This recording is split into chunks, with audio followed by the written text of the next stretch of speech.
I never thought I'd find my own face in the trash. My photograph covered in ketchup, glass shattered, thrown away by the daughter I spent 10 years fighting to see.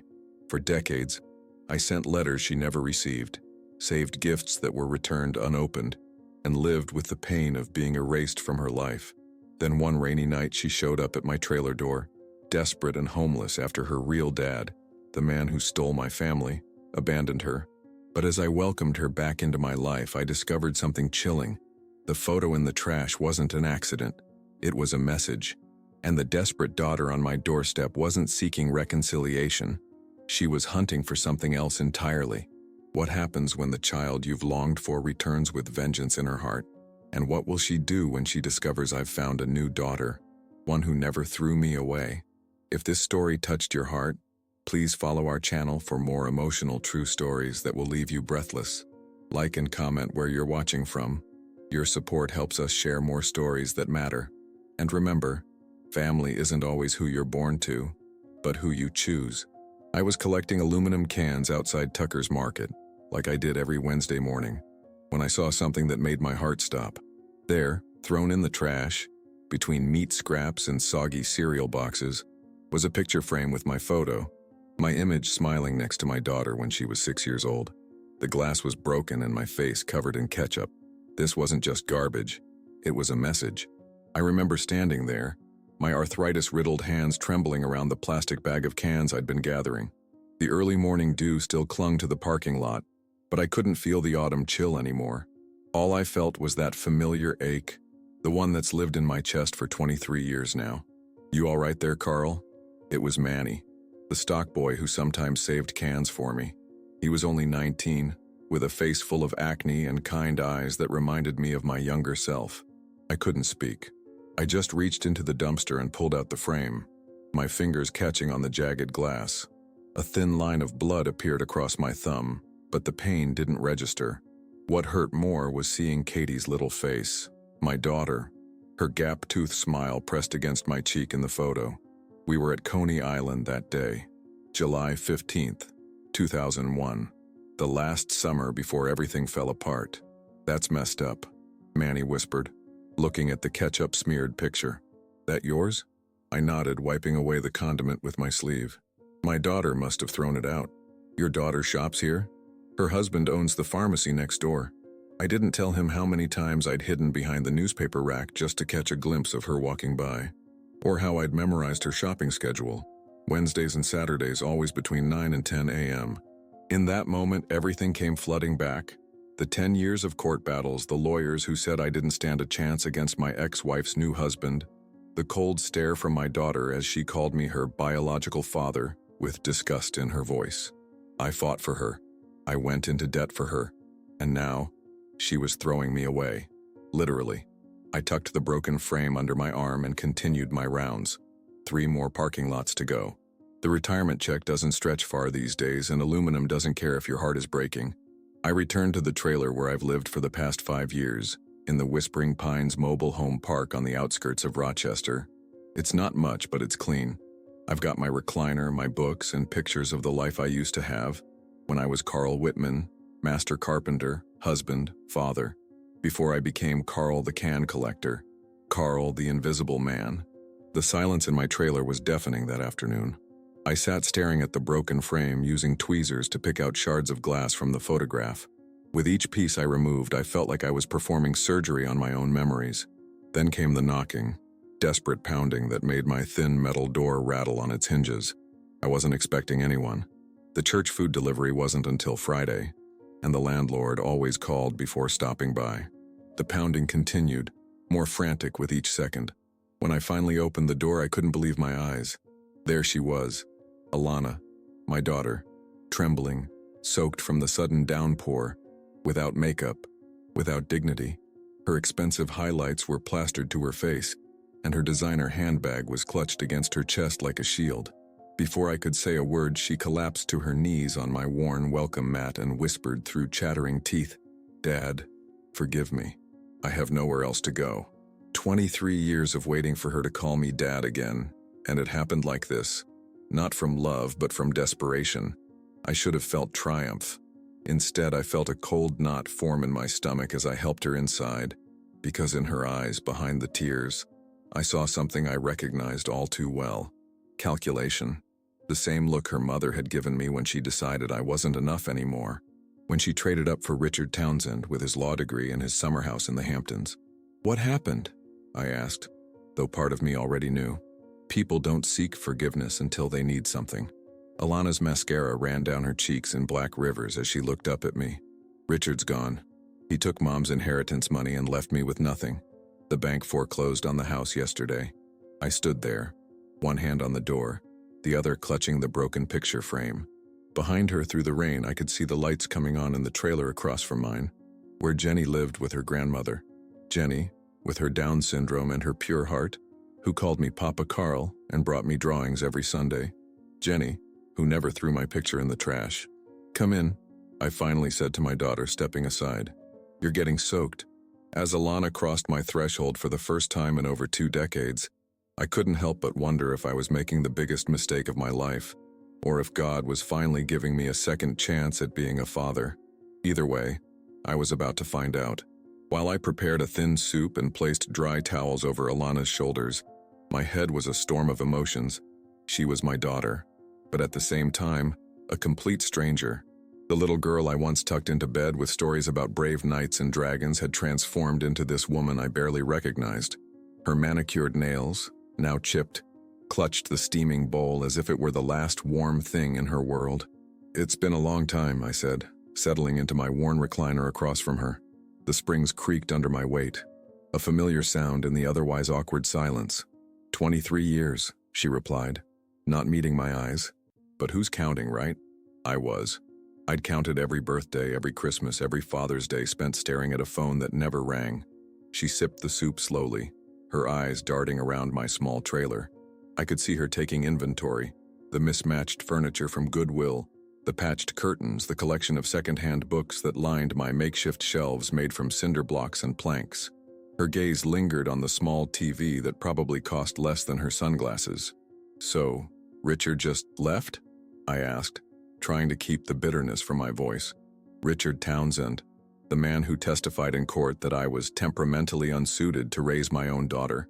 The man who used his legal connections to ensure I lost custody despite never missing a single visitation, until they moved her across state lines.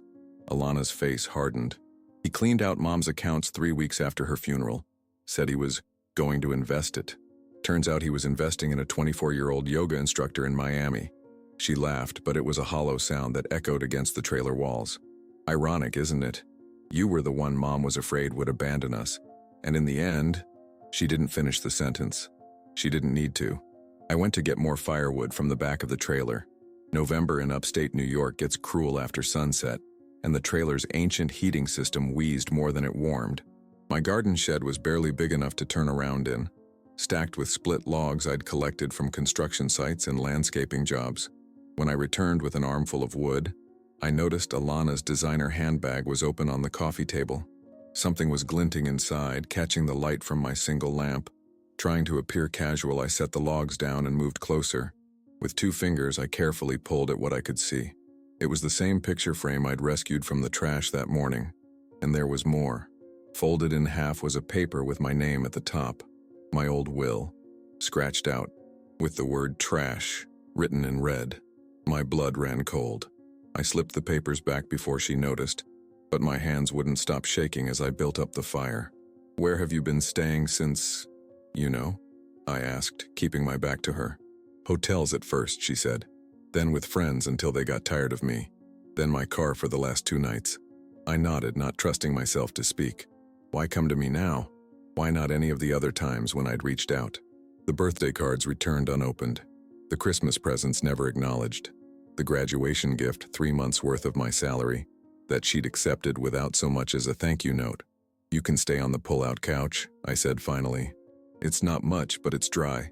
"Thank you," she whispered, and for a moment I thought I saw genuine gratitude in her eyes. But then she checked her phone, the latest model I noticed, and that calculating look returned. That night, while she slept on the sofa, I sat outside on the small wooden steps of my trailer. The rain had stopped, leaving behind a crisp clarity to the air. The stars seemed impossibly bright above the trailer park, away from the city lights. I'd learned the constellations over these past lonely years. Silent companions that never judged me for failing at marriage, at fatherhood, at life. I wanted to ask God if this was punishment or a second chance. My fingers traced the edge of my worn Bible, but I couldn't bring myself to open it. Not tonight. Instead, I watched my breath form clouds in the cold air and wondered what Alana was really doing here. Before the sun rose, breaking through the silhouettes of bare trees, I heard footsteps behind me. But it wasn't Alana. It was Jenny, the girl from the trailer across from mine. She walked with difficulty, her backpack stuffed with books seeming too heavy for her small frame. Her face, with its distinctive features of Down syndrome, lit up when she saw me.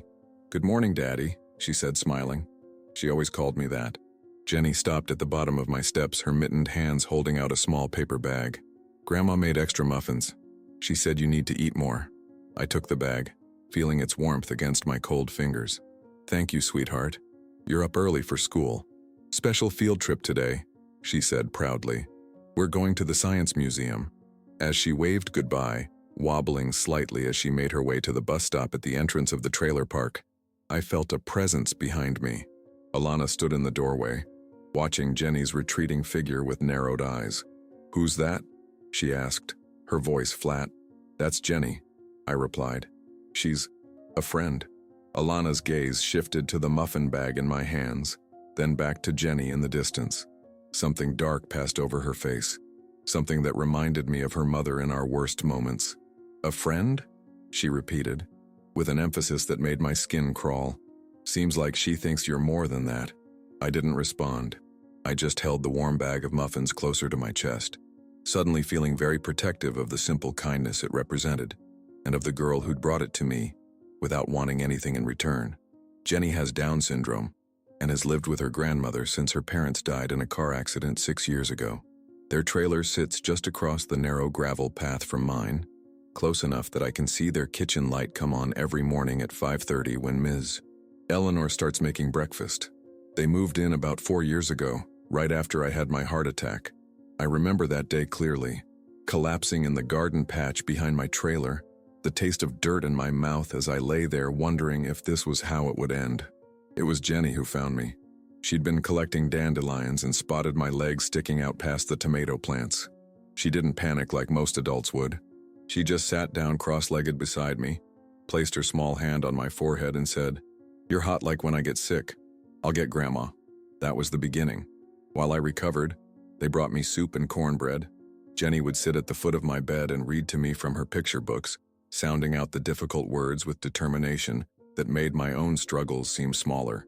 She didn't care that I was just the broken-down old man from across the way. To her, I was someone worth saving. For years, while I withered away in silence, my pension barely covering the lot rent and utilities, Jenny would bring me little treasures: a perfect acorn, a blue jay feather, drawings she'd made at school. Her presence was like sunshine breaking through clouds after a lifetime of rain. Then one day, about 2 years ago, she knocked on my door with tears streaming down her face. A boy at the bus stop had pushed her down, called her the R word. Without thinking, I knelt down despite my bad knee and held her. "People can be cruel when they don't understand something beautiful," I told her. She looked up at me with those trusting eyes and asked, "Like how my daddy didn't understand?" I learned that day that her father hadn't died in the accident. He'd walked out when Jenny was born, unable to accept a child with special needs. As I held her, something broke and healed simultaneously in my chest. "Some dads don't know how to be dads," I whispered, "but I do." From that day forward, she called me Daddy or sometimes Papa Carl, and I never corrected her. After 2 decades of emptiness, of checking my mailbox for cards that never came, of driving past playgrounds just to hear the sound of children laughing, Jenny taught me how to feel human again. As Alana settled into my trailer that week, the contrast between the two could not have been more stark. While my biological daughter barely made eye contact, slouching through the small space as if it were contaminated by my very existence, Jenny appeared every morning with her notebook of drawings, her smile bright enough to power the entire trailer park. On Wednesday, 3 days after Alana's arrival, Jenny came bouncing up the steps, her backpack covered in pins and patches, each one a story she'd proudly tell anyone who'd listen. "Daddy, look what I made in art class!" She thrust a drawing toward me, vibrating with excitement. I took the paper and felt something catch in my throat. It was a crayon drawing of 3 stick figures holding hands against a blue sky background. The tallest figure had gray scribbles for hair and a green shirt, just like the one I was wearing. The middle figure was Jenny, recognizable by the pink bow in her hair, and the third was smaller, brown with 4 legs. "That's you and me and the puppy we're gonna get someday," she explained, pointing at each figure. "Ms. Patty said to draw our family." "It's beautiful, sweetheart," I said, my voice rough with emotion. I was aware of Alana watching from the sofa, her expression unreadable behind her coffee mug.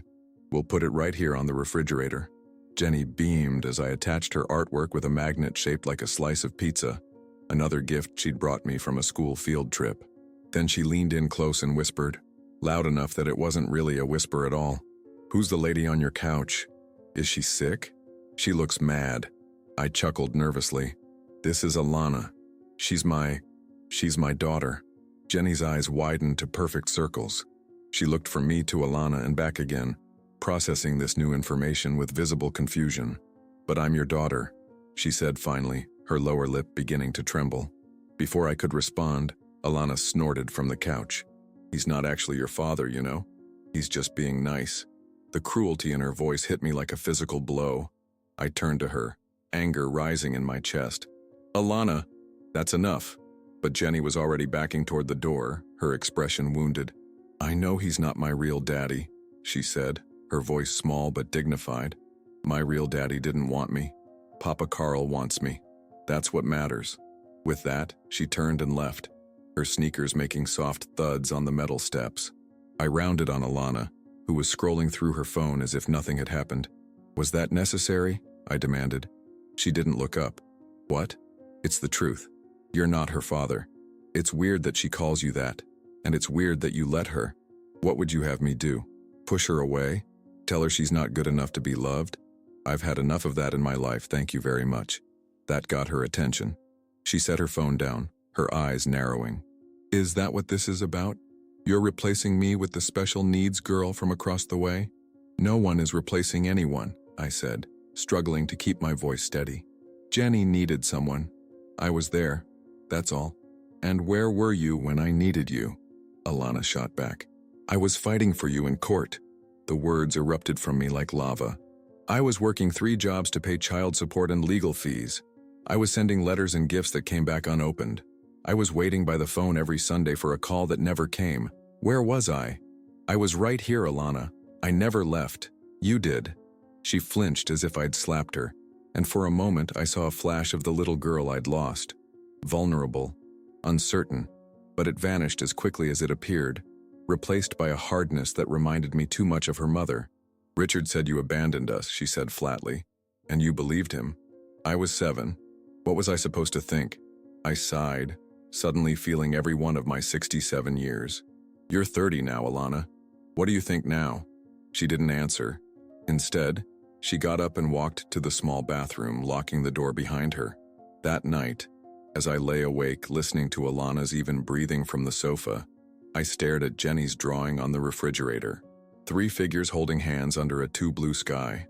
A family that existed only in crayon and wishes. In the morning, when I stepped outside to collect the newspaper, Jenny was waiting. She held out a small, slightly squashed daisy. "I'm sorry I got upset," she said. "We can share you. There's enough daddy to go around." I took the flower, marveling at the capacity for forgiveness in that pure heart. "Yes," I agreed, tucking the daisy behind my ear to make her giggle. "There's enough to go around." What I didn't tell her was how Alana had asked that same evening why I gave so much attention to the special girl. I'd taken a deep breath and simply replied, "Because she never threw me in the trash." I saw my daughter's face change when I said those words, but it wasn't remorse I saw in her eyes. It was contained anger, simmering just below the surface, the kind that waits for the perfect moment to boil over. The following Sunday arrived with a bitter wind that rattled the loose window frames of my trailer. I'd been up since dawn, my arthritis flaring with the changing weather, making coffee and watching the early morning light creep across the linoleum floor. Alana was still asleep on the pull-out couch, her designer purse clutched close to her body even in slumber, a habit that spoke volumes about trust or the lack of it. I was just pouring my second cup when I heard the familiar tap tap tap on the door that announced Jenny's arrival. She always knocked the same way. 3 quick, excited raps, like a woodpecker greeting the day.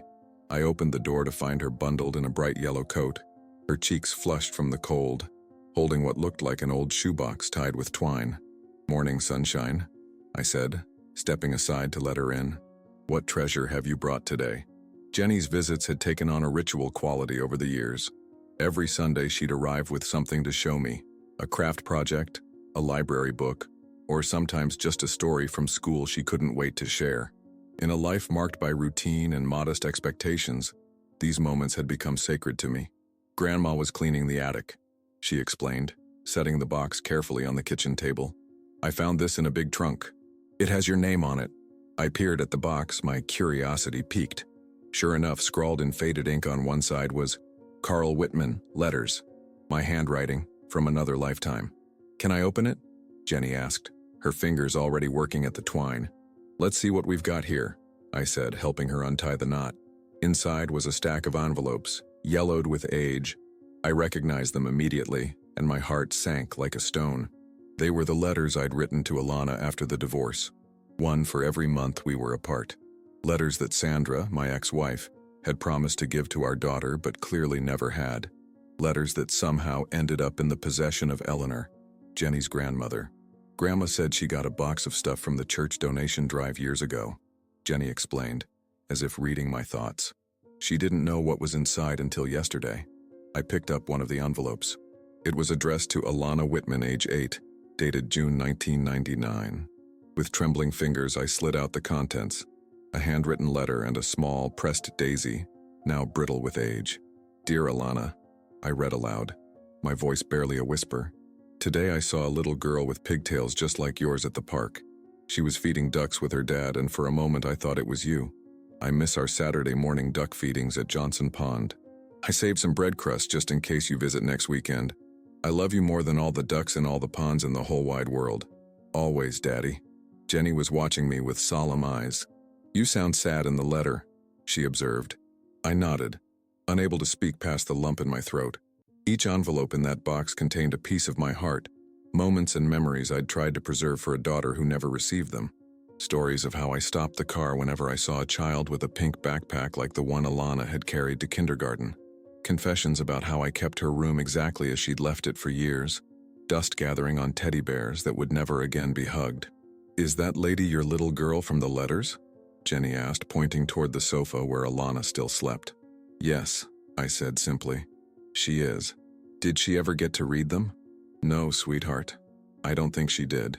Jenny's face scrunched in confusion. "But how did she know you loved her if she didn't get your letters?" The innocent question pierced me like an arrow. How indeed. A floorboard creaked, and I turned to see Alana standing in the narrow hallway between the kitchen and living room, her hair disheveled from sleep, her eyes fixed on the box of letters. "What's that?" she asked, her voice thick with suspicion. I held out one of the envelopes. "Letters I wrote to you. Every month for 5 years after your mother and I separated. She told me she was giving them to you." Alana approached cautiously, as if the box might contain something dangerous. She took the envelope from my hand, her expression guarded. "Mom said you never tried to contact me except through your lawyers." "That's not true," I said quietly. "I wrote to you every month, called every Sunday until the number was changed, sent birthday and Christmas gifts that were returned unopened." "Liar," she whispered, but there was uncertainty in her voice now. She pulled out the letter I'd been reading and scanned it quickly. "This doesn't prove anything. You could have written these yesterday." Jenny, who had been watching this exchange with wide eyes, suddenly reached into the box and pulled out another envelope. "This one has a picture," she said, handing it to Alana. It was a letter from Christmas 2000. Inside was a Polaroid of me standing next to a small Christmas tree, holding a wrapped present labeled for Alana. My face in the photo was thinner, my hair still mostly brown, but the sadness in my eyes was unmistakable. "I kept buying you gifts," I said softly. "Even after they started coming back, I have a storage unit full of them. Birthdays, graduations, Christmas. I never stopped hoping." Something flickered across Alana's face. Doubt, perhaps, or the first cracks in a narrative she'd built her life around. But then her expression hardened again. "It's too late for this," she said, dropping the letter back into the box. "We can't change the past." Those words felt like a door slamming shut. I'd spent decades hoping for a moment like this, a chance to show my daughter that I had never abandoned her, never stopped loving her. But now that the moment had arrived, it seemed to be slipping through my fingers like sand. "I'm going to take a shower," Alana announced, turning away from the box of memories that threatened to rewrite her understanding of her childhood. As the bathroom door closed behind her, I noticed something odd. My old flip phone was missing from the drawer where I kept it charged for emergencies. And along with it, the only copies I had of the few photos of Alana as a child that I'd managed to save from my old life. Images I'd painstakingly transferred to that basic phone because I couldn't afford anything better. A cold suspicion began to form in my mind. Quietly, I walked over to my ancient laptop, a refurbished model I'd bought at a pawn shop 3 years ago, and checked the browser history. What I saw made my blood run cold. Multiple searches for how to access elderly parent bank accounts and reversing power of attorney. There were also visits to my online banking page, though thankfully the password had been changed last month when the bank updated their security system. Alana wasn't here seeking reconciliation. She wasn't here because she had nowhere else to go. She was here because I was her last option for financial rescue, a resource to be drained and discarded, just like she had discarded my photograph. She was using my kindness as shelter, while systematically stealing from me. Jenny, seemingly oblivious to the revelation unfolding in my mind, was carefully arranging the letters in chronological order. "We should make a special box for these," she said earnestly, "with glitter and stickers, to make them pretty again." I looked at her, this pure soul who had shown me more love in 4 years than my own flesh and blood had in 23, and made a silent vow.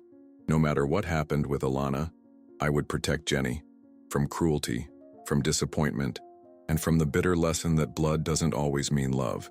"That's a wonderful idea," I told her, forcing a smile. "The prettiest box in the world for the most special letters." But as I helped her gather art supplies from the small craft basket I kept just for her visits, my mind was racing with a different question. How do you protect yourself from someone who shares your DNA, but sees you only as a means to an end? I decided to play dumb. Not because I was afraid of confrontation, life had beaten that fear out of me long ago, but because I needed to understand exactly what Alana was planning. So I kept a small notebook tucked inside my work boot, where I would record everything I observed. The weathered leather diary became my silent confidant, hidden beneath my bed when I wasn't writing in it. "Going job hunting today," Alana announced one morning nearly 2 weeks after her arrival. She'd styled her hair and applied makeup, looking more like the polished woman who'd first shown up at my door, rather than the desperate refugee who'd been camping on my couch. "That's good," I said, buttering a piece of toast. "Anywhere specific?" "I've got a few leads," she replied vaguely, checking her reflection in the small mirror by the door. "Don't wait up for dinner." I nodded and watched her leave, listening as her footsteps faded down the gravel path. Then I pulled out my notebook and wrote the date, followed by, "Left at 9:17 a.m., dressed up, suspicious." After finishing my coffee, I walked to the small window that faced the road and watched as Alana, instead of heading toward the bus stop that would take her into town, walked to the edge of the trailer park where a silver sedan was waiting. She got in, and the car drove away. I added this to my notes, then went about my day, collecting cans, helping Mrs. Peterson from 2 trailers down fix her leaky faucet, reading the dog-eared paperback I'd borrowed from the library. All the while, my mind kept returning to the mysterious car and what it might mean. Alana returned after dark, smelling faintly of alcohol and wearing a satisfied expression that made me uneasy. "Any luck with the job search?" I asked casually. "Still looking," she said, dropping her purse on the counter. "But I've got a good feeling about something coming through soon." Later that night, I heard her on the phone outside, her voice low but intense. Standing by the slightly cracked window, I could make out fragments of her conversation. "He's older than I thought," she was saying. "Doesn't have much, but there's the trailer. No, I checked. It's paid off. He mentioned something about a storage unit with a bunch of junk he saved. I know, but beggars can't be choosers, right? We need something to tide us over until the lawsuit against Richard goes through." Each word was like a knife twisting in my chest. I'd suspected Alana's motives weren't pure, but hearing her discuss me like I was nothing more than a resource to be exploited, it hurt in a way I hadn't been prepared for. I added what I'd heard to my notebook, my handwriting shaky with emotion. Then I flipped back through the pages, reviewing what I'd documented over the past 2 weeks. Day 3. Found Alana going through my mail when she thought I was in the shower. Day 5. $40 missing from the coffee can where I keep emergency cash. Day 7. Caught her taking photos of my social security card. Day 9. Overheard her telling someone on the phone, "He's got to have something squirreled away. Nobody lives this simply unless they're hiding money somewhere." And now this, planning to somehow profit from my trailer and the storage unit full of memories I couldn't bear to part with. The evidence was mounting, painting a picture I couldn't ignore, no matter how much I wanted to believe my daughter had come back to me out of something other than desperation and greed. The next day, while Alana was supposedly at another job interview, Jenny asked if we could have a picnic at Riverside Park. The weather had warmed slightly, offering a brief respite from the November chill, and she was eager to feed the ducks before they migrated south for the winter. "We can take sandwiches and those cookies you like," she suggested, her face alight with excitement, "and maybe my coloring books." How could I say no to such simple joy? We packed a small basket with peanut butter sandwiches, apple slices, and the chocolate chip cookies Eleanor had sent over.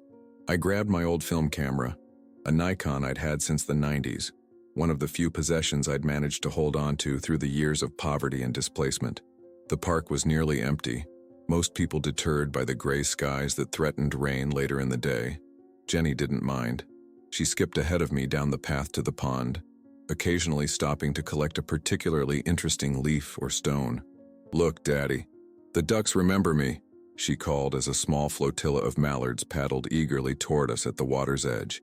We spent the afternoon in a bubble of contentment, feeding ducks, coloring pictures on the weathered picnic table, and talking about everything and nothing. I took several photos of Jenny holding up her artwork, of her laughing as ducks quacked demandingly for more bread, of her simply being herself in all her uncomplicated glory. "Can I see?" she asked when I'd snapped the last picture on the roll.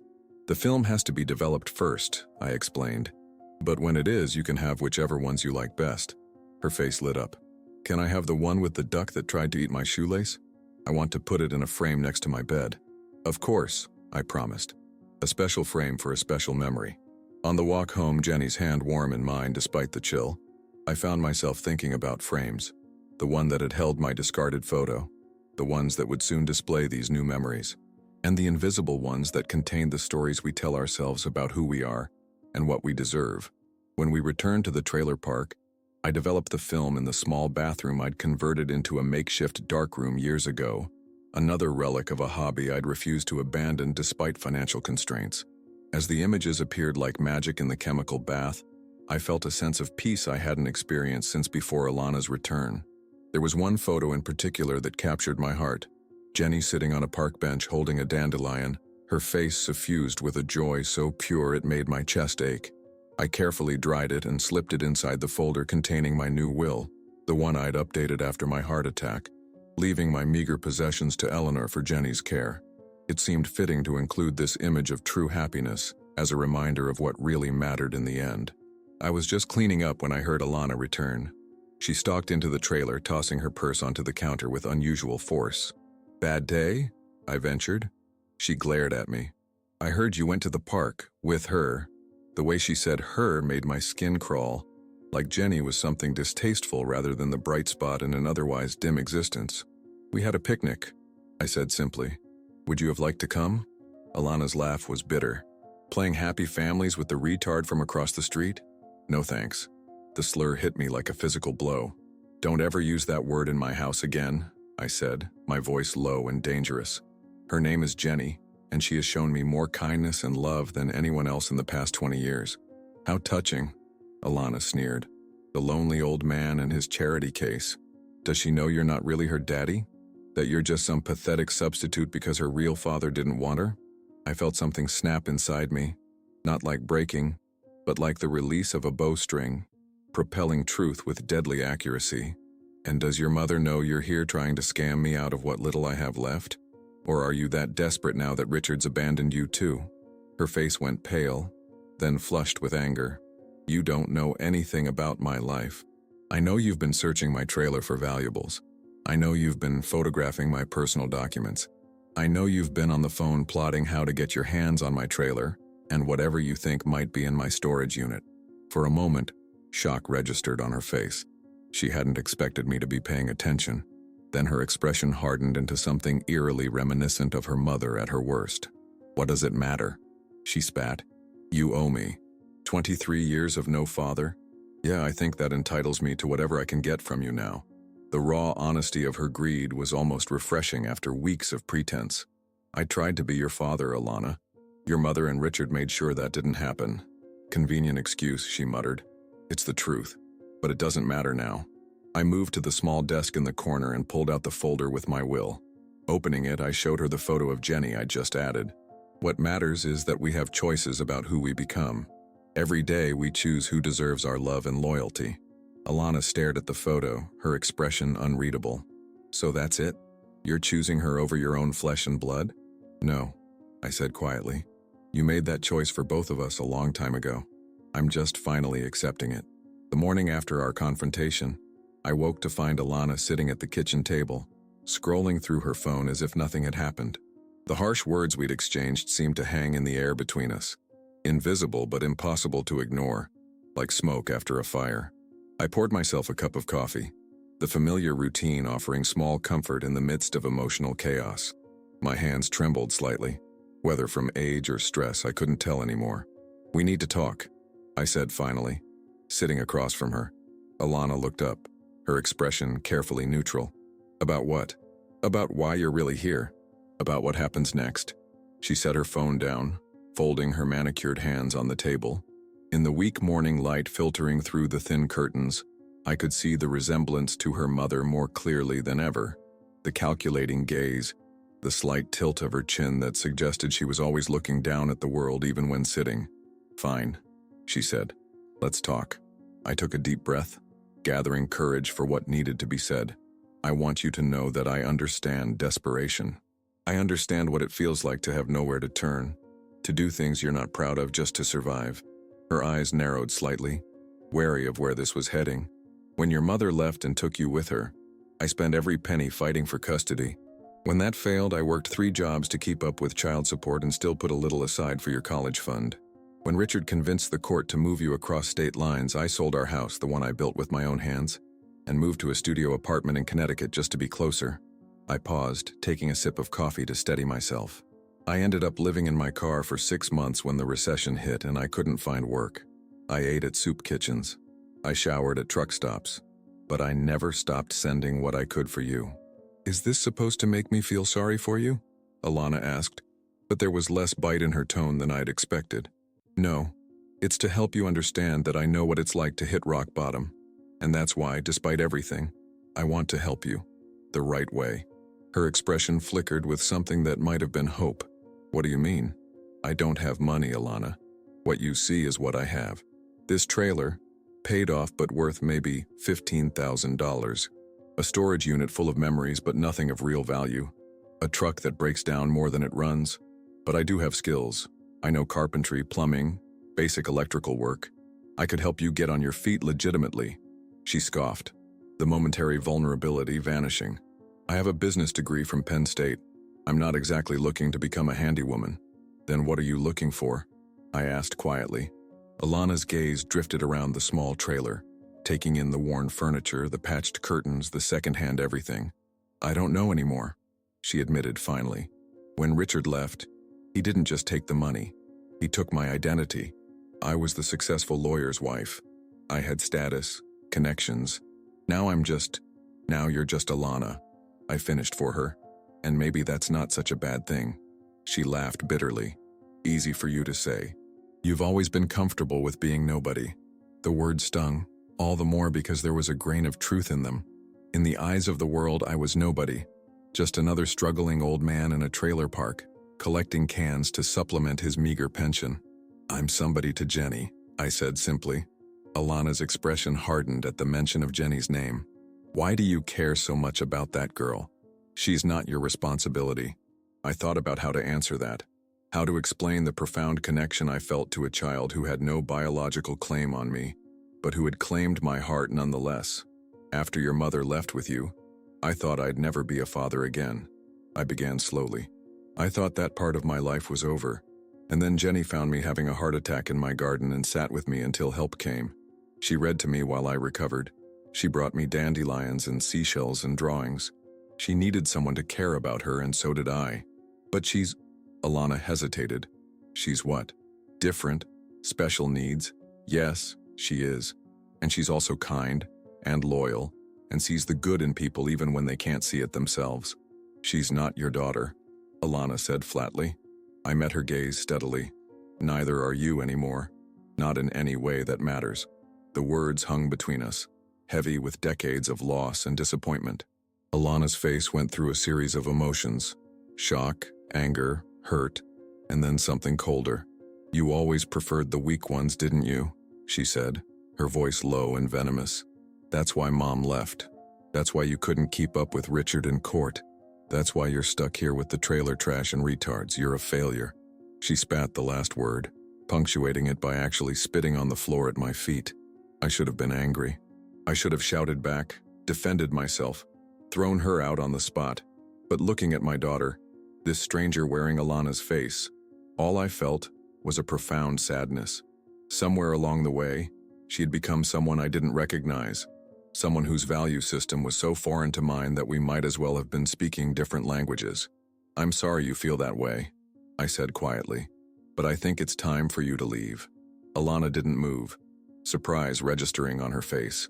She clearly hadn't expected me to draw a line. You're kicking me out? Your own daughter? I'm asking you to find another place to stay.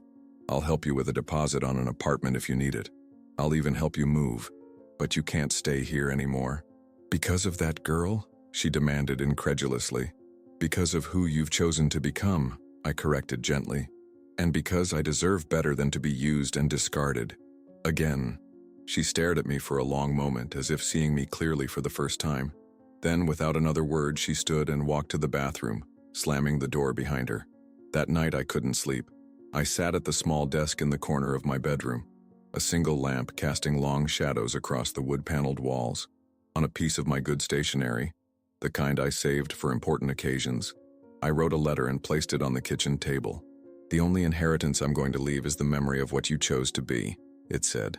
Nothing more, nothing less. Just the truth, laid bare between us. Then I packed a small overnight bag, walked across the gravel path to Eleanor's trailer, and knocked softly. Despite the late hour, she answered quickly as if she'd been waiting for me. "Carl," she said, her wise eyes taking in my bag and drawn expression. "What's happened?" "I need a favor, Ellie," I said, using the nickname from our years of friendship. "Can I sleep on your couch tonight? I don't think I should be in my trailer right now." She didn't ask questions, just stepped aside to let me in. "The couch is yours. I'll get you some blankets." As I settled onto the worn but clean sofa, I could hear Jenny's soft breathing from her bedroom down the hall. The sound was comforting, like waves on a shore, constant, reliable. For the first time in weeks, I slept deeply and without dreams.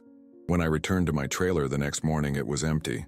Alana had gone, taking with her my emergency cash, my blood pressure medication, and my ATM card. But she'd left something too, a perfect boot print in the mud outside Jenny's window. She'd been watching, planning something I couldn't yet fathom. The letter I'd written still sat on the table, untouched. But now there was something new beside it.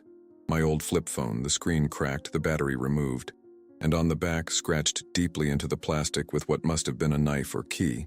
Like father, like daughter, both worthless. I felt a chill that had nothing to do with the November air seeping through the trailer's thin walls. This wasn't over. Alana wasn't just leaving. She was declaring war. 2 weeks passed without a word from Alana. The weather turned colder. The trees surrounding Whispering Pines Mobile Home Park now completely bare, their skeletal branches scraping against my trailer during particularly gusty nights. I'd managed to replace my blood pressure medication with help from the community clinic, changed the locks on my trailer door, and reported my ATM card stolen, though the $237 that had been in my account was long gone by then. I was just beginning to think the storm had passed when the first envelope arrived. It was Tuesday morning. The frost had created delicate patterns on my windows, and I was enjoying a cup of instant coffee while working on a small wooden bird feeder for Jenny. The sharp knock at the door wasn't Jenny's usual tap, tap, tap, but the more official rap of the mail carrier. "Package for you, Mr. Whitman," said Darlene, our regular postal worker, handing me a padded manila envelope. "Needs a signature." I scrawled my name on her electronic pad, thanked her, and brought the envelope inside. There was no return address, which immediately set off alarm bells in my mind. Carefully, I opened it at the kitchen table, using a butter knife to slit the top. Inside was the photograph from the picnic with Jenny, the one I'd placed in my will folder. It had been torn precisely down the middle, separating Jenny from the background, and with it was a note, typed rather than handwritten. "Good luck with your special daughter." My blood ran cold. The photo had been in a folder in my desk drawer, a drawer I distinctly remembered locking before Alana left. She must have found the key, or picked the lock, or somehow accessed it before her departure. But the violation went beyond the theft itself. This was a threat, thinly veiled, but unmistakable. I picked up the phone and called Eleanor, relief washing over me when she confirmed that Jenny was safe at school. Then I did something I'd been reluctant to do. I drove my old pickup truck to the small police station in town. Officer Reynolds was just coming on shift when I arrived, his young face already showing the fatigue that seemed endemic to small-town law enforcement. I'd met him a few times at community events, knew him to be fair-minded if somewhat overworked. "Mr. Whitman," he greeted me, gesturing to a chair beside his desk. "What can I do for you today?" I placed the torn photograph and note on his desk, explaining the situation as concisely as possible: Alana's unexpected arrival, her attempts to access my finances, her departure, and now this ominous message. Reynolds examined the items, his expression neutral. "And you believe your daughter sent this? As what, a threat?" "Yes," I said firmly. She seemed fixated on Jenny, resentful of our relationship. He made some notes, then looked up at me with what I recognized as practiced skepticism. "Mr. Whitman, family disputes can get ugly, I understand that. But this," he tapped the torn photo, "doesn't actually contain a specific threat. It's concerning, yes, but not something we can act on legally." "So I'm supposed to wait until something happens?" I asked, frustration evident in my voice. Reynolds sighed. "Look, I can file a report. I can even have a patrol car swing by the trailer park more often for a few days. But without something more concrete, my hands are tied. Family fights, then makes up. It happens all the time." I left the station with a copy of the report and a growing sense of dread. Reynolds had taken the situation more seriously than I'd expected, but still not seriously enough. The system wasn't designed to prevent harm, only to respond to it after the fact. That evening, as I walked back from the communal mailboxes at the entrance of the trailer park, I noticed something odd: fresh tire tracks in the mud beside the road, leading to a small clearing just beyond the perimeter fence. Standing in the failing light, I could make out cigarette butts scattered on the ground and an empty fast food bag caught in the brambles. Someone had been watching the trailer park, watching us. I hurried back to my trailer and called Eleanor, asking if she and Jenny could stay with her sister in Millbrook for a few days. Eleanor, bless her heart, didn't ask too many questions, just said they'd pack overnight bags and leave in the morning. That night, I sat by my window with the lights off, a baseball bat across my knees, watching the road. Nothing happened. No strange cars passed by. No shadows moved in the darkness. Just the occasional raccoon and the distant sound of a train passing through the valley. The next morning, I helped Eleanor load her ancient Buick with their bags, giving Jenny an extra long hug before they left. "Why can't you come with us, Daddy?" she asked, her eyes wide with confusion. "I need to take care of some things here," I told her, trying to keep my voice light. "But I'll see you real soon. And you can call me every night before bed, okay?"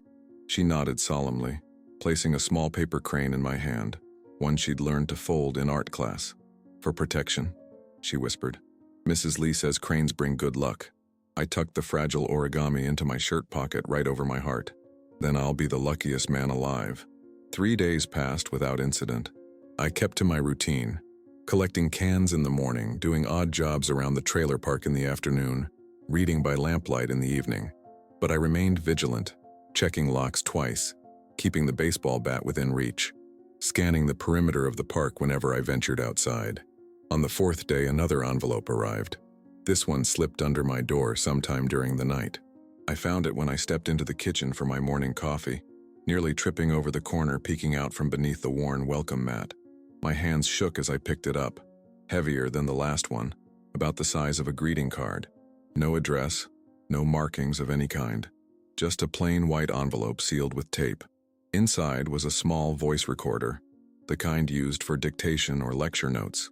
A yellow post-it was stuck to it with a simple instruction: "Play me." I set the device on the table, staring at it as if it might explode. Then, with a deep breath, I pressed the play button. Alana's voice filled my small kitchen, cold and clear. "Hello, Dad. I hope you enjoyed my little gift. Did you file a police report? I bet you did. Always so predictable. Always so ethical." There was a pause, the sound of a lighter flicking, then the exhale of a cigarette smoker.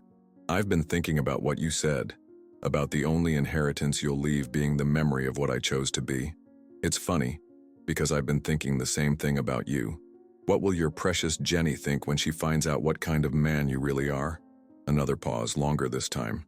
"I found some interesting things in your storage unit." "Oh yes, I found it. Amazing what information people will give you when you cry and say your poor elderly father is confused and gave you the wrong key. Box 227 at Safe Store. Ring any bells?" My heart sank. The storage unit contained everything I'd salvaged from my old life. Furniture too big for the trailer, tools I couldn't bear to sell, and boxes of personal papers I'd never sorted through after the divorce. "There are some fascinating documents in there," Alana continued, her voice taking on a sing-song quality that sent chills down my spine. "Court records, police reports, letters from Mom's lawyer, things that tell a very different story about Carl Whitman, upstanding citizen. I wonder what Jenny's grandmother would think about her precious Papa Carl if she knew the truth. I wonder if she'd still let her special little girl anywhere near you." The recording ended with Alana's laughter, a sound so like her mother's that for a moment, I was transported back 25 years to the day Sandra told me she was leaving, her laughter cutting through my pleas for her to reconsider, to think of our daughter.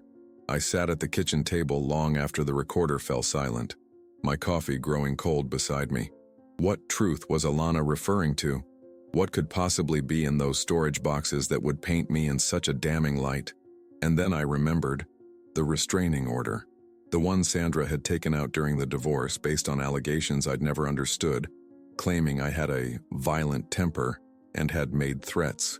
Allegations that were eventually dismissed when she failed to appear at the hearing, but not before the damage to my reputation and custody case had been done. Was that what Alana had found? The initial paperwork, but not the dismissal? Or was there something else? Something I'd forgotten or never even known about? I picked up the phone and dialed Eleanor's sister's number with trembling fingers.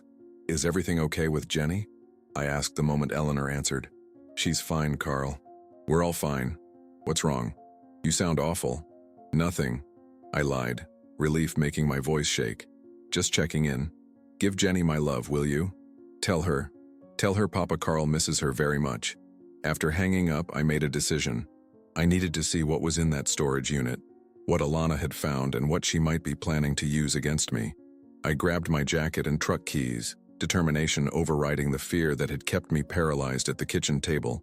Whatever game Alana was playing, I needed to understand the rules before someone I loved got hurt.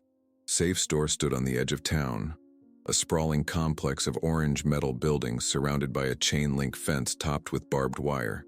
My truck coughed and sputtered as I pulled into the gravel parking lot, the engine protesting as if it shared my reluctance to confront whatever lay ahead. The November sky hung low and threatening, heavy clouds the color of bruises. A perfect backdrop for what felt like a final showdown with ghosts I'd spent decades trying to outrun. "Can I help you?" asked the attendant, a young man with a patchy beard who barely looked up from his phone as I entered the small office. "I need to check my unit," I said, sliding my ID across the counter. "Box 227. He glanced at my license, then at his computer screen. "Whitman, right? Someone was here asking about your unit last week. Said she was your daughter." My stomach tightened. "Did you let her in?" "She had the code and a key," he shrugged. "Plus, she was on your authorized list." I frowned. I never put anyone on my authorized list. The young man finally looked up, his expression shifting from boredom to concern. "She had paperwork, power of attorney or something, said you were having memory issues." Of course she did.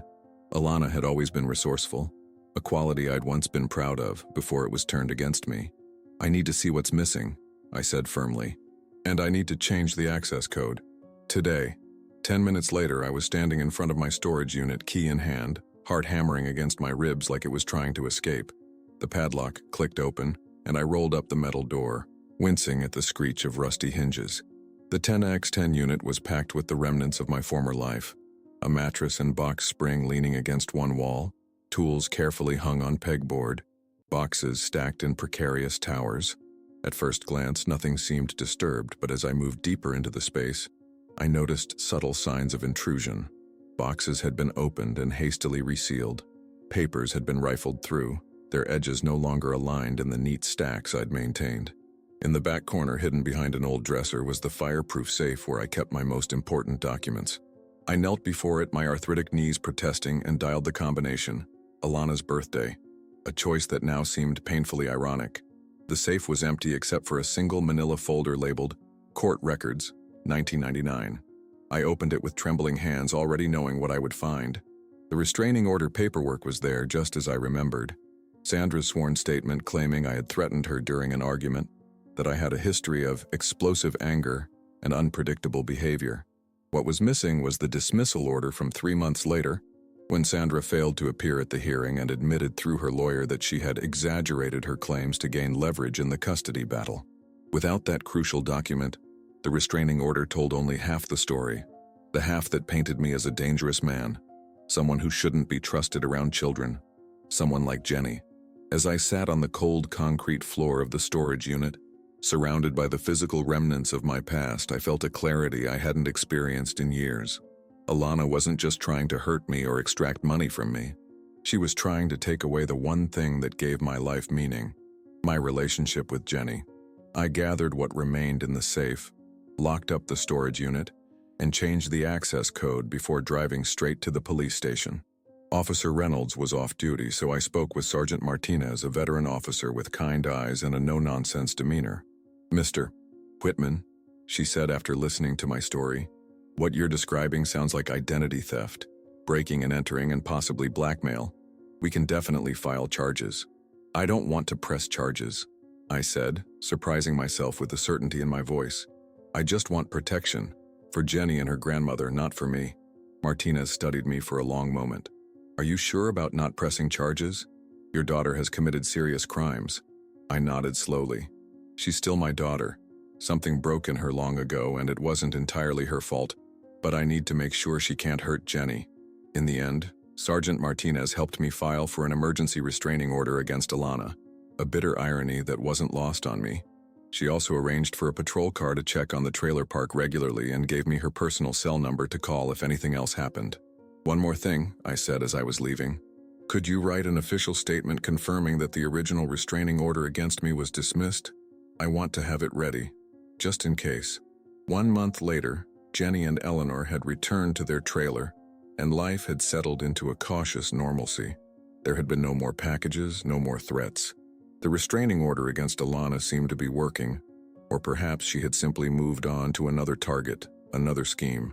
I was helping Jenny prepare for her graduation ceremony at the special education program she attended. At 22, she was aging out of the system, and the school was holding a celebration for the 5 students in her class who were transitioning to adult programs. "Are you excited about tomorrow?" I asked as we hung streamers across her living room for the small party Eleanor had planned after the ceremony. Jenny nodded enthusiastically, her face alight with pride. "I wrote a speech, Ms. Wilson helped me. I get to thank everyone who helped me." "That's wonderful, sweetheart. I can't wait to hear it." "I thanked you in my speech," she confided, standing on tiptoe to tape a balloon to the ceiling. "I called you my hero." My throat tightened with emotion. "I'm not a hero, Jenny. I'm just an old man who got lucky enough to know you." She shook her head firmly. "No, heroes help people even when it's hard, even when they're scared. Like you helped me learn to read big books. And you fixed Grandma's roof when it leaked. And you told that mean boy at the bus stop to leave me alone."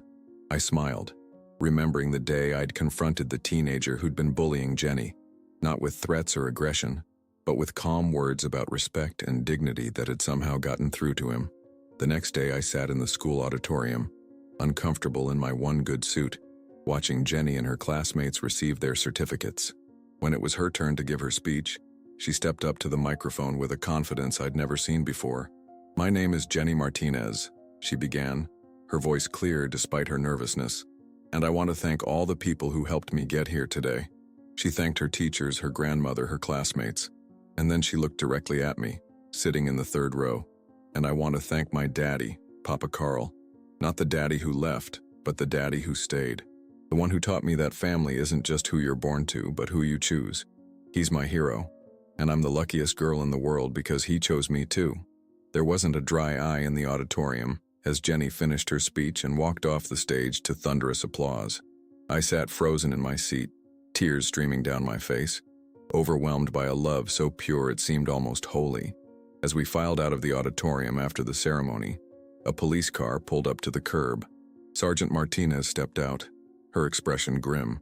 "Mr. Whitman," she said, taking me aside, "I wanted to tell you in person. Your daughter was arrested yesterday.